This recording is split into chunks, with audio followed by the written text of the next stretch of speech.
Jono menghapus keringat di dahinya dengan punggung tangan. Sehari-hari, pekerjaan itu sudah jadi rutinitas yang tak ada bedanya. Mengendarai ambulan jenazah, melewati jalan-jalan sepi, dan mengantarkan orang-orang yang telah tiada menuju pemakaman yang jauh, tanpa ada yang merasa aneh atau menarik. Ia sudah terbiasa. Bagi Jono, pekerjaan ini adalah pekerjaan seperti yang lainnya, penuh dengan prosedur yang harus diikuti, dan jauh dari hal-hal yang bisa menggugah perasaan. Di sebuah rumah sakit kecil di pinggiran kabupaten, Jono adalah satu-satunya sopir ambulan yang bertugas pada malam hari. Terkadang, tak ada pekerjaan lain selain mengantarkan jenazah-jenazah yang baru saja diterima oleh rumah sakit. Begitu jenazah tiba, tugasnya sudah jelas: menyiapkan peti, memasukkan jenazah ke dalam ambulan, dan mengantar mereka ke tempat keluarga atau ke pemakaman yang biasanya terletak jauh dari pusat kota jika tidak ada keluarga yang mengakuinya. Tidak ada kata-kata, tidak ada tangisan yang menyentuh hatinya. Semua sudah menjadi rutinitas. Kadang-kadang, Jono bahkan tidak tahu siapa nama jenazah yang ia bawa. Hanya selembar kertas berisi alamat pemakaman yang harus ia tuju. Ia fokus pada tulisan alamat tanpa membaca siapa nama jenazah. Seperti malam ini, dingin dan sepi. Lampu-lampu jalan berkelap-kelip di luar jendela ambulan yang melaju pelan. Di kursi belakang, jenazah seorang pria terbaring dengan wajah yang sudah pucat. Jono menatap kaca spion, memeriksa perjalanan, kemudian kembali menatap ke depan. Tidak ada yang luar biasa, tidak ada yang menggugah, hanya jalan yang harus ditempuh dan waktu yang harus dilewati. Jono sudah bekerja sebagai sopir ambulan jenazah selama lebih dari 10 tahun. Ia sudah mengantarkan ratusan jenazah, baik yang datang dari kecelakaan, penyakit, atau bahkan kematian yang tak terduga. Semua itu sudah tidak membuatnya terkejut. Ketika pertama kali memasuki dunia ini, ia sempat merasa canggung dan takut. Namun, seiring berjalannya waktu, rasa takut itu perlahan menghilang. Ia belajar untuk tidak terlalu memikirkan siapa orang yang ada di dalam peti, hanya tugas yang perlu diselesaikan. Tapi tentu saja, ada perasaan yang datang setelah setiap perjalanan. Bukan perasaan takut atau gelisah, melainkan sebuah rasa kosong. Rasa yang tak bisa dijelaskan, tapi ada di dalam dirinya setiap kali ia menurunkan jenazah di pemakaman yang jauh dan sepi. Tidak ada yang bisa mengerti. Bahkan ia sendiri tak ada yang menunggu, tak ada yang peduli. Jenazah yang diantarnya hanya menjadi bagian dari rutinitas hidupnya. Hingga akhirnya hari-hari pun berlalu dengan cara yang sama. Namun, di balik rutinitas yang menjemukan ini, ada sesuatu yang terkadang mengganggu pikirannya. Beberapa malam, setelah selesai mengantar jenazah, ia kembali ke rumah sakit dan merasakan semacam bayangan yang mengikutinya. Tapi, itu hanya perasaan yang tidak bisa ia pastikan. Semua itu hilang begitu ia keluar dari area rumah sakit, melaju di jalan raya yang sepi. Seperti malam ini, tidak ada yang berbeda, sepertinya. Jono menyandarkan punggungnya ke jok kursi sopir, menghidupkan rokok dan menghisapnya dalam-dalam. Ia melirik sekali lagi ke arah jenazah yang terbaring di belakang. Semua itu sudah biasa. Pekerjaan seperti ini sudah menjadi bagian dari hidupnya yang tak pernah ia pertanyakan. Namun malam ini, ada sesuatu yang mulai merayap di dalam dirinya. Sebuah perasaan tidak enak yang sudah lama ia pendam. Mungkin itu hanya kelelahan setelah bekerja terlalu lama, atau mungkin ada sesuatu yang lebih dari sekedar rutinitas malam ini. Di lain hari, tugas pertama malam itu datang lebih cepat dari yang biasa. Jam menunjukkan pukul 10 malam ketika Jono menerima panggilan dari rumah sakit. Seperti biasa, ia mengambilnya dengan sigap, siap untuk menjalani rutinitasnya yang sudah biasa. Jenazah pria itu baru saja diterima di ruang jenazah. Selembar kertas yang dipegang oleh seorang perawat menunjukkan alamat pemakaman yang jauh, terletak di luar kota, jauh dari keramaian. Pekerjaan yang cukup lama, namun tidak jarang bagi Jono. Ini hanya bagian dari pekerjaannya. Ketika Jono melangkah ke ruang jenazah, ia melihat peti mati yang sudah disiapkan. Peti kayu berwarna gelap dengan lapisan kain putih yang tertutup rapat. Tidak ada yang mencurigakan, tak ada yang aneh, hanya seperti peti mati yang biasa ia lihat setiap hari. Jenazah pria itu tampak biasa saja, seorang pria parubaya yang meninggal karena sakit. Tidak ada darah, Tidak ada luka yang mencolok. Wajahnya pucat, tapi masih tampak tenang, seolah ia sedang tertidur. Namun entah mengapa, ketika Jono menyentuh peti itu untuk memindahkannya ke ambulan, ada sesuatu yang membuat bulu kuduknya meremang. Sebuah perasaan yang tidak bisa ia jelaskan. Perasaan canggung, seperti ada yang mengawasi, atau sesuatu yang tidak seharusnya ada. Jono mencoba mengabaikannya dan memasukkan peti itu ke dalam ambulan. Tidak ada waktu untuk terlalu banyak berpikir. Ia menutup pintu ambulan dan melaju, meninggalkan rumah sakit yang sunyi. Sepanjang perjalanan, semuanya terasa seperti biasa. Jalan yang sepi, lampu-lampu jalan yang berkilauan, dan suasana malam yang hening. Hanya suara mesin mobil dan derap ban di aspal yang terdengar. Namun ada sesuatu yang mulai mengganggu Jono. Seperti ada getaran yang tidak bisa ia jelaskan. Suara-suara aneh yang terdengar semakin jelas, semakin dekat. Desahan halus terdengar dari bagian belakang ambulan. Seakan-akan ada sesuatu yang bergerak di dalam peti mati.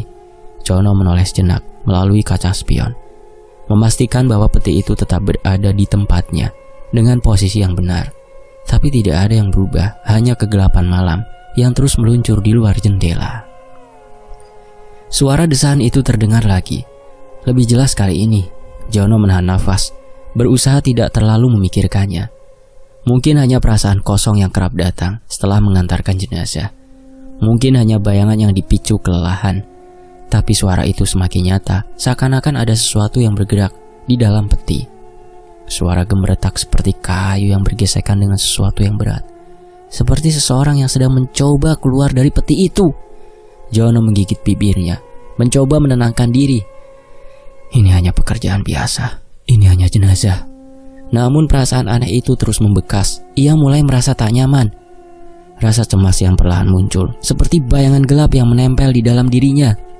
Setiap desahan, setiap gemeretak yang terdengar semakin memperburuk perasaan itu. Tidak ada yang salah dengan perjalanan ini, tetapi ada sesuatu yang aneh, sesuatu yang tak bisa ia jelaskan. Tangan Jono menggenggam setir dengan lebih erat. Ia mempercepat laju mobil, mencoba untuk menghindari perasaan cemas yang mulai menguasai dirinya.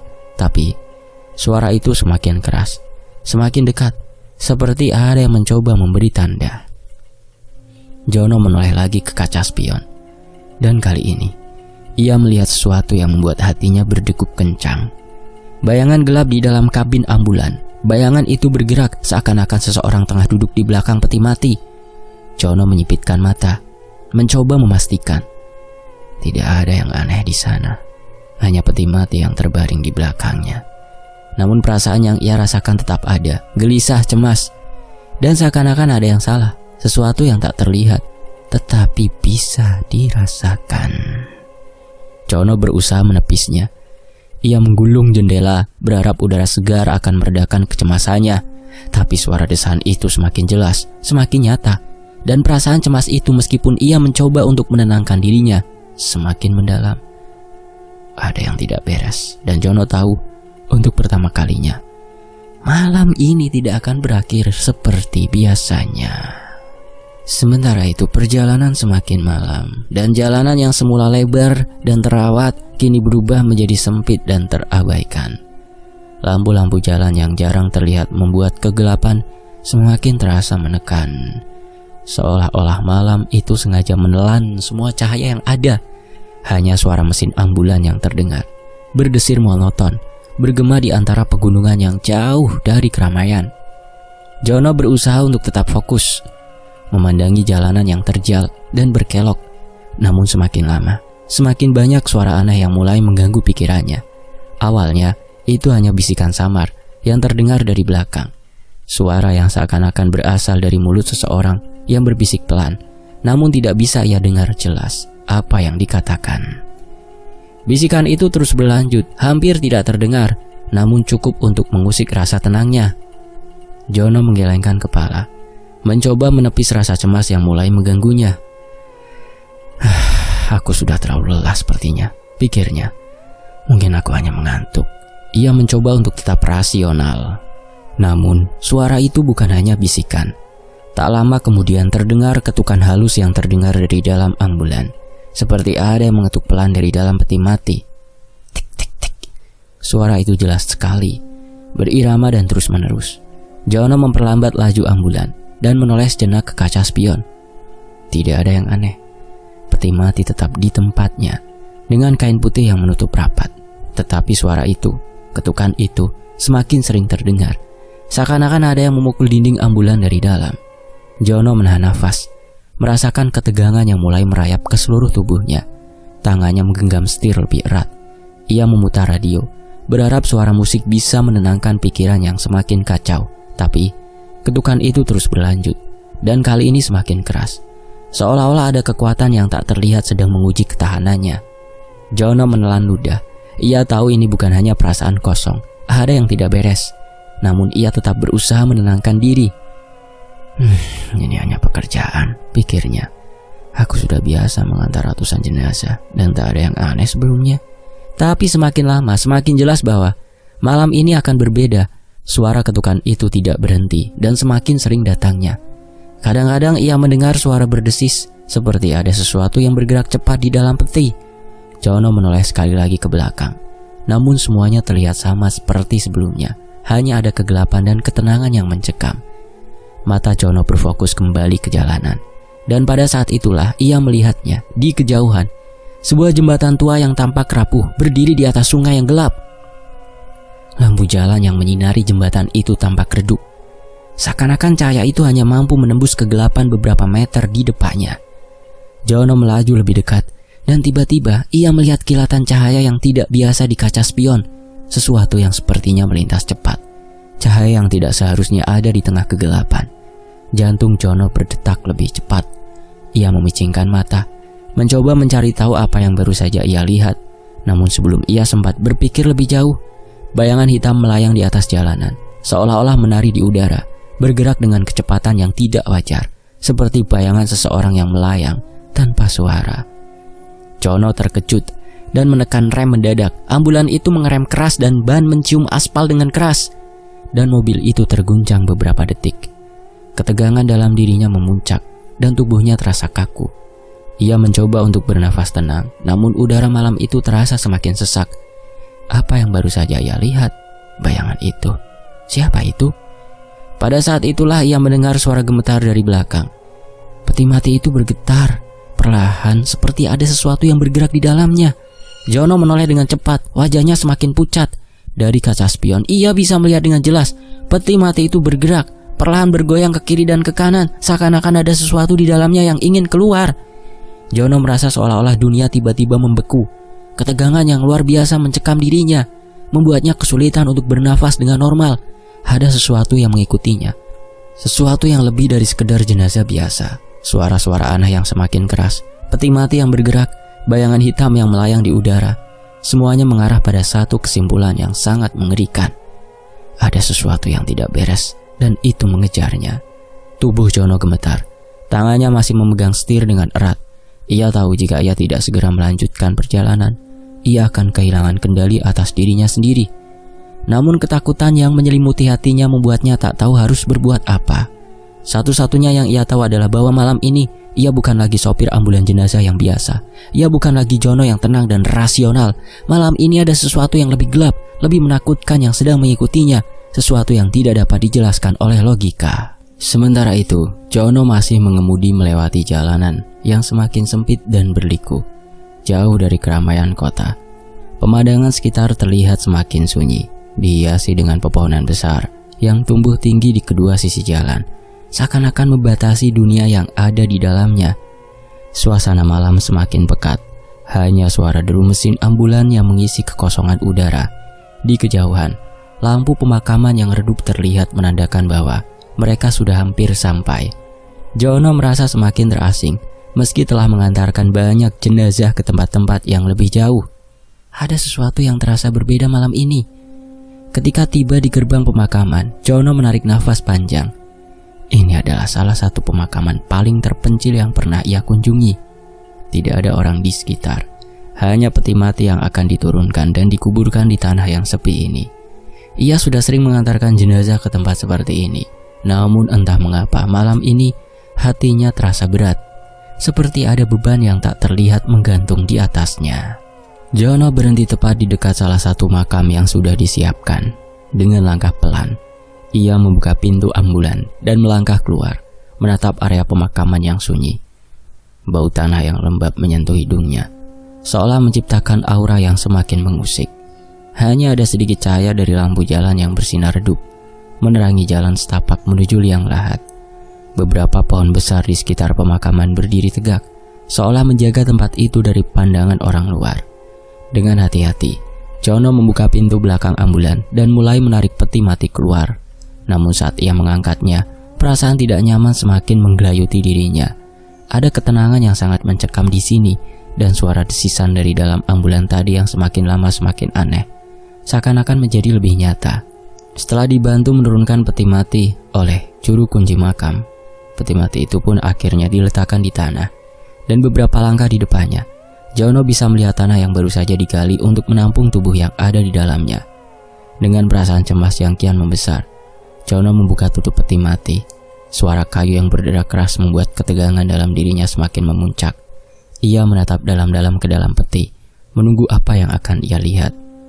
Sekejap Jono terdiam. Wajah jenazah itu terbuka, jelas terlihat di bawah cahaya rembulan yang mulai menembus awan. Awalnya Jono hanya melihat sosok yang tampaknya biasa. Seorang pria dengan wajah pucat, tubuh yang kaku, dan ekspresi yang sudah tidak bisa lagi diubah. Namun seiring dengan matanya yang terus menatap, rasa takut yang menyelimuti dirinya tiba-tiba berubah menjadi keterkejutan yang mendalam. Di dalam peti mati itu, di depan matanya yang terbuka lebar, Jono melihat sebuah wajah yang sangat ia kenal. Wajah itu adalah wajah temannya, seorang pria bernama Dodi yang pernah ia kenal beberapa tahun lalu. Dodi adalah salah satu korban dalam kecelakaan besar yang terjadi di jalan raya pada malam yang sangat hujan. Kecelakaan itu menewaskan banyak orang, termasuk Dodi yang saat itu tengah dalam perjalanan pulang dari luar kota. Jono membeku di tempatnya. Wajah itu tidak salah lagi. Itu adalah Dodi. Ia mengenali mata itu, hidung itu, dan bahkan senyum yang pernah terukir di bibir Dodi saat mereka berbicara dulu. Namun bagaimana mungkin Dodi seharusnya sudah lama dimakamkan, jauh dari tempat ini, di kota yang berbeda. Ini tidak mungkin, bisik Jono pelan. Suaranya hampir hilang, tertelan angin malam. Perasaan cemas dan ketakutan mulai menyelimuti dirinya. Tubuhnya terasa kaku seiring dengan rasa ngeri yang semakin kuat. Jono tahu, Dodi sudah meninggal beberapa tahun yang lalu. Namun kini wajah itu kembali di hadapannya, seperti sebuah mimpi buruk yang tak bisa dihindari. Apa yang terjadi dengan jenazah ini? Mengapa wajah Dodi ada di sini, di pemakaman terpencil ini, jauh dari rumahnya? Jono menatap wajah itu lebih lama, seolah mencari jawaban yang tidak ada. Namun yang ia dapatkan hanyalah keheningan yang semakin mencekam. Di sekitar pemakaman yang sepi ini hanya ada suara angin yang berembus pelan, menambah keheningan yang semakin menekan. Sejenak, Jono merasa seolah-olah seluruh dunia berhenti berputar, dan dirinya terjebak dalam sebuah kenyataan yang tak bisa ia pahami. Ia mundur beberapa langkah, berusaha menenangkan diri. Nafasnya terasa terengah-engah, dan tangannya yang gemetar kini mulai menggapai handphone di sakunya. Ia merasa harus segera menghubungi seseorang, memberitahukan apa yang baru saja ia temui. Namun saat ia menarik keluar handphonenya, ia terkejut. Layar ponselnya hanya menampilkan bayangan gelap. Seakan-akan ponsel itu tidak berfungsi, tidak ada sinyal, tidak ada panggilan yang dapat ia lakukan. Dengan perasaan yang semakin terhimpit oleh ketakutan, Jono berbalik dan menatap jenazah itu sekali lagi. Ia tahu, ia harus segera pergi dari sini, tapi langkahnya terasa berat. Seakan-akan tanah di bawah kakinya semakin menahan setiap gerakannya. Ini semuanya kebetulan, pikirnya, berusaha menenangkan diri. Mungkin aku terlalu lelah. Itu hanya wajah yang mirip dengan Dodi. Namun meskipun ia mencoba meyakinkan dirinya sendiri, perasaan aneh yang tak bisa dijelaskan tetap menghantuinya. Sesuatu yang tak wajar sedang terjadi, dan Jono tidak tahu apa yang harus ia lakukan. Dengan langkah berat, Jono mulai menuruni jalan setapak yang mengarah ke mobilnya. Namun ia tidak pernah membalikan badan lagi untuk melihat jenazah itu. Ia tidak ingin tahu apa yang sedang terjadi lagi. Sesuatu yang sangat mengerikan telah terungkap malam ini, dan perasaan takut itu terus membayangi dirinya. Ia harus segera pergi dari sini dan meninggalkan semua misteri yang tak bisa ia pecahkan. Setelah itu Jono duduk di dalam mobil ambulan. Tubuhnya lelah dan gemetar. Di luar, malam semakin larut. dan suara angin yang berdesir seakan menambah kekosongan di dalam dirinya.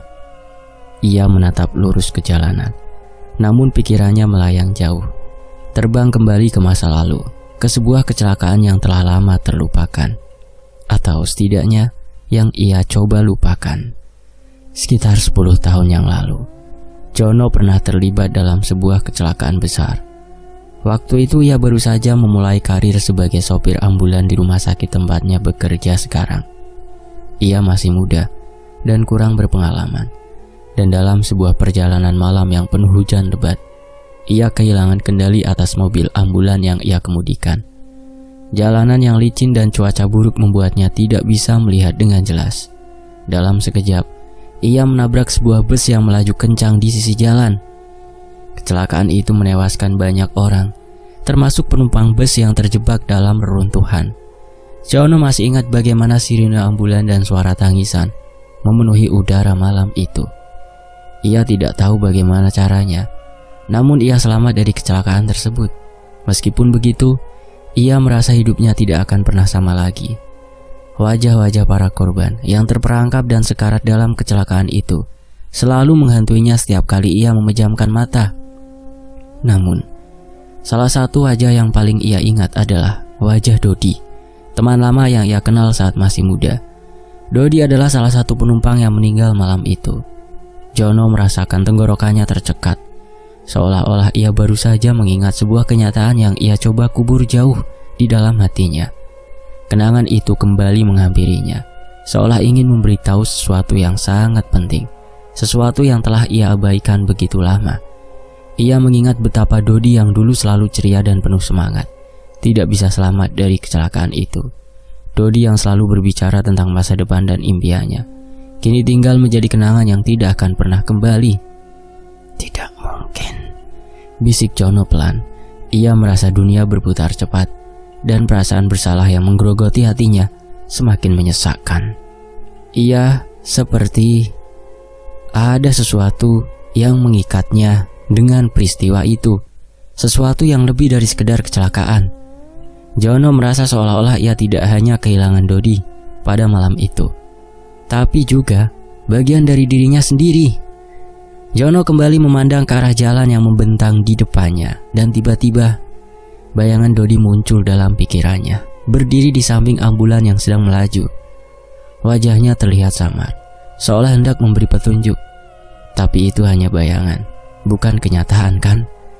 Namun seiring dengan suara desisan angin yang semakin menderu, Jono mulai sadar bahwa tidak ada lagi cara untuk melarikan diri dari kenyataan.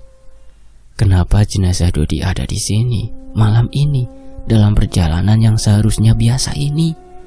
Kenapa ia harus mengantarkan tubuh temannya yang sudah lama meninggal ke tempat pemakaman yang jauh dan terpencil? Apakah ini hanya kebetulan atau ada sesuatu yang lebih dalam dari sekedar kecelakaan yang terjadi bertahun-tahun lalu? Malam itu ketika Jono keluar dari pemakaman dan kembali ke ambulan, sebuah pemahaman yang sangat gelap mulai merasuki dirinya. Ia mulai memahami bahwa kecelakaan itu bukan hanya sebuah insiden biasa. Arwah korban, termasuk Dodi, tidak pernah benar-benar pergi. Mereka terperangkap dalam sebuah ikatan yang tak terlihat, dan mungkin inilah sebabnya ia terlibat dalam kecelakaan itu. Mungkin arwah-arwah yang kehilangan kesempatan untuk mengungkapkan sesuatu yang tertinggal dalam keadaan tak terjawab, kini mencari jalan untuk menyelesaikan urusan yang belum selesai. Jono menggenggam setir ambulan dengan erat, dan rasanya seperti ada sebuah beban berat yang baru saja diletakkan di atas bahunya. Dalam kepalanya, suara desahan yang ia dengar sepanjang perjalanan kini terdengar seperti bisikan, seakan-akan arwah Dodi sedang berbicara padanya. Tebuslah dosamu, pikirnya meskipun suaranya tidak keluar begitu saja. Itu hanya perasaan yang tak bisa ia jelaskan dengan kata-kata. Jono menatap sekeliling, merasakan sesuatu yang sangat nyata, namun juga sangat tak kasat mata. Ia menyadari bahwa perjalanan ini bukan hanya sekedar mengantar jenazah. Tidak, kali ini ada lebih dari itu. Ada perasaan bersalah, ada kenangan yang terlupakan, dan ada arwah-arwah yang mencari jalan keluar dari kesepian mereka. Jono merasakan keberadaan Dodi semakin dekat. Arwah temannya itu yang seharusnya beristirahat dalam damai kini kembali untuk mencari keadilan atau mungkin untuk meminta penebusan. Perasaan cemas semakin memuncak dan tanpa sadar Jono mempercepat laju mobilnya.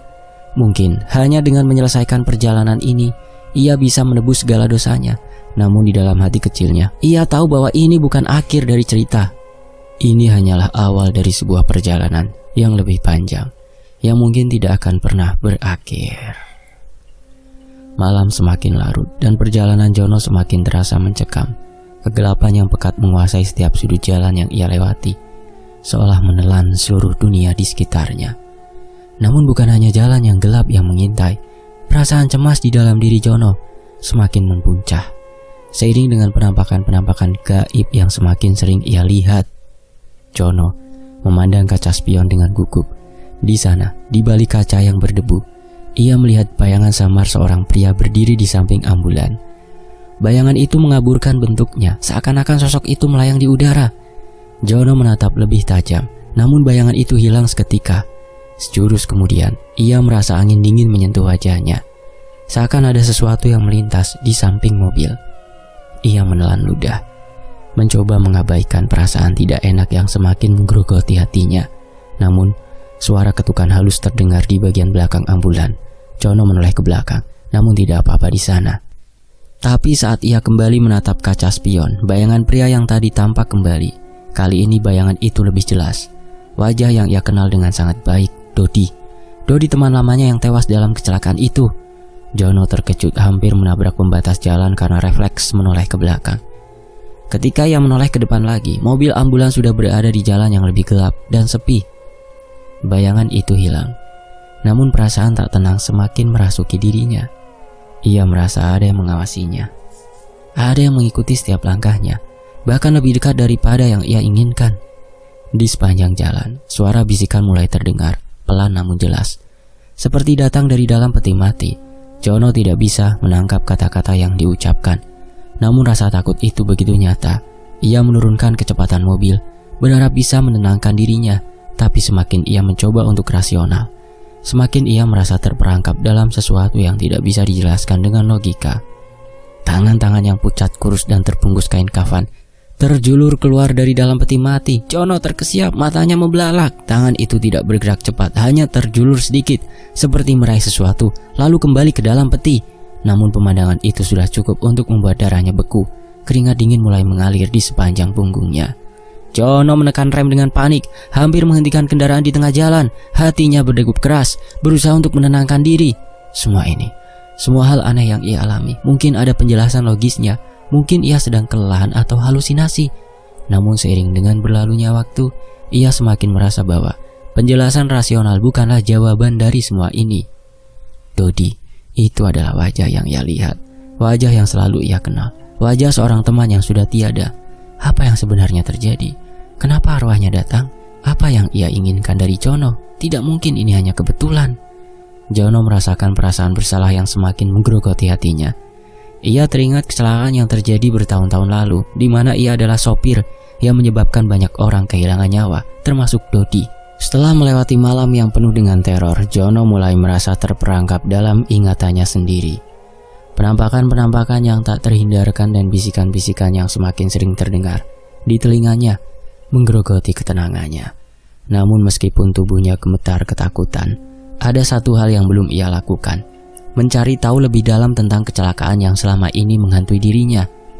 Jono memutuskan untuk kembali ke rumah sakit tempat ia bekerja dan mencari tahu lebih banyak tentang kecelakaan itu. Ia menggali arsip lama yang tersimpan di sudut ruangan administrasi rumah sakit kecil tersebut. Wajah-wajah yang dikenal dalam arsip itu, beberapa korban yang pernah ia rawat, mengingatkan Jono pada masa lalu yang selama ini ia coba lupakan. Namun ada satu wajah yang menarik perhatian Jono, Dodi. Ia memeriksa catatan kecelakaan itu dan menemukan bahwa Dodi adalah salah satu korban yang seharusnya bisa ia selamatkan. Beberapa bulan sebelum kecelakaan, Jono pernah berada di lokasi kecelakaan itu sebagai salah satu tenaga medis yang menolong para korban. Ia ingat dengan jelas bagaimana ia berusaha sekuat tenaga untuk membantu mereka yang terjebak dalam reruntuhan, termasuk Dodi. Jono bahkan sempat menolong Dodi keluar dari mobil yang rusak parah. Namun saat ia hendak membawa Dodi ke rumah sakit, mobil yang ia kendarai tergelincir dan menabrak tiang listrik. Kecelakaan itu kembali menewaskan banyak orang dan Jono hanya bisa menyelamatkan beberapa dari mereka. Dodi, salah satu yang ia selamatkan, tidak bisa bertahan lebih lama. Arwah temannya akhirnya menunjukkan wajah aslinya. Ia mengungkapkan kenyataan pahit. Kecelakaan itu bukan hanya kecelakaan, tetapi bagian dari takdir yang disusun oleh kekuatan gaib yang lebih besar di jalan. Jono mengakui kebenaran. Jono akhirnya menerima kenyataan bahwa ada hal-hal yang tidak bisa dijelaskan dengan logika. Ia mengakui bahwa pekerjaannya sebagai sopir ambulan tidak hanya melibatkan mengantar jenazah, tetapi juga berurusan dengan arwah-arwah yang belum selesai dengan urusannya. Jono belajar bahwa terkadang kita tidak bisa menghindari takdir, dan ada hal-hal yang lebih besar dari hidup kita yang bisa memengaruhi nasib kita, yang bahkan tidak bisa dijelaskan oleh akal sehat. Selesai. Sampai jumpa di kisah lainnya, tetap di Tony FS. Semoga terhibur.